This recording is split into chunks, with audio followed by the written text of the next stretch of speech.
আমরা কি নিয়ে এত বড়াই করছি? পিতা, মাতা, পুত্র, কন্যা, দাদা, দিদি, এইগুলা নিয়ে? এই জগতে কিছু আপন নয়। যা সামনে দেখছি সবকিছু হচ্ছে মায়া,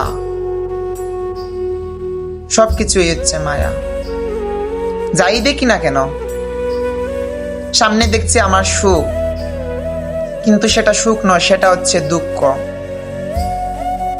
লোকে বলে না, যেই জিনিসটা চোখে দেখছো সেই জিনিসটি সত্য নয়, যা দেখছো না তাও সত্য হতে পারে। একটি মশা আমার দেহের মধ্যে কামড় দিয়েছে, আমরা ব্যথা পাচ্ছি, কিন্তু সেই ব্যথাটা দেখতে পারছি না, আমরা অনুভব করতে পারছি।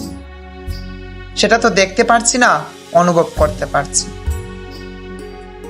আবার আমাদের কিছু বর্তমান সময়ে তথ্য যোগাযোগ প্রযুক্তির যুগে কিছু গ্রাফিক্স ডিজাইন আছে, সামনে দেখছি আমার সামনে বড় একটি সাপ চলে এসছে, কিন্তু তা সত্য নয়।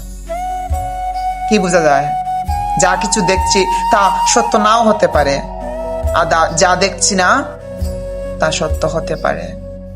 আমরা যে এই জগতের মধ্যে যা কিছুই দেখছি না কেন, সবকিছু হচ্ছে মিথ্যা। একমাত্র সত্য হচ্ছে সেই পরমানন্দ, একমাত্র সত্য হচ্ছে সেই পরমানন্দের চরণ, একমাত্র সত্য হচ্ছে তার সেই লীলাকথা। তার জন্যই তাকে বলা হয় সচ্চিদানন্দ বিগ্রহ।